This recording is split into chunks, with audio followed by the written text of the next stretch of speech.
যুক্তরাষ্ট্রে ব্যক্তিগত বা ধর্মীয় অজুহাতে শিশুদের আবশ্যকীয় টিকাদান থেকে বিরত রাখার প্রবণতা সর্বোচ্চ রেকর্ড ছুঁয়েছে। সিডিসির সাম্প্রতিক তথ্য অনুযায়ী 2025-2026 শিক্ষাবর্ষে রেকর্ড পরিমাণ শিশু টিকার বাইরে থেকেছে। চিকিৎসকদের মতে জাতীয় পর্যায়ে স্পষ্ট প্রচারণার অভাব এবং মহামারী পরবর্তী সময়ের নীতিগত অনিশ্চয়তার কারণেই ঝুঁকিতে পড়েছে হাজার হাজার শিশুর ভবিষ্যৎ। লুৎফর রহমান সোহাগের রিপোর্ট। যুক্তরাষ্ট্রে সরকারি বিদ্যালয়ে ভর্তি হতে শিশুদের জন্য নির্দিষ্ট কিছু টিকা নেওয়া বাধ্যতামূলক হলেও তা এড়ানোর প্রবণতা এখন আশঙ্কাজনক হারে বাড়ছে।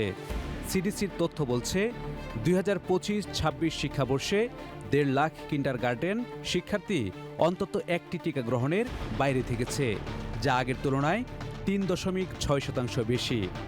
বেশিরভাগ ক্ষেত্রেই কেবল ধর্মীয় বিশ্বাস থেকে অভিভাবকরা সন্তানদের টিকা দেওয়া থেকে বিরত থেকেছেন।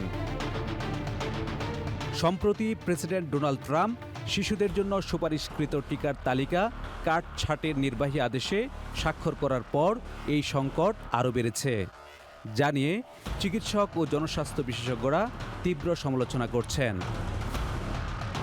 টিকাদানের হার কমে যাওয়ায় যুক্তরাষ্ট্রে ডিফথেরিয়া, টিটেনাস, কাশি এবং হাম, মামস ও রুবেলা টিকার কভারেজ এখন 92% নিচে নেমে এসেছে। অথচ প্রাদুর্ভাব এড়াতে বিশেষজ্ঞদের মতে অন্তত 95% জনগোষ্ঠীর টিকা নেওয়া আবশ্যক।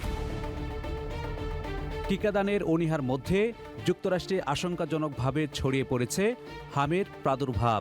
35 বছরের রেকর্ড ভেঙে চলতি বছর দেশটিতে 2,500 শিশু হামে আক্রান্ত হয়েছে, যাদের 93%ই টিকা নেয়নি। সার্বিক পরিস্থিতিতে জনস্বাস্থ্য সুরক্ষায় অভিভাবকদের চিকিৎসকদের সঙ্গে পরামর্শ করে শিশুদের টিকাদান নিশ্চিত করার আহ্বান জানিয়েছে সিডিসি।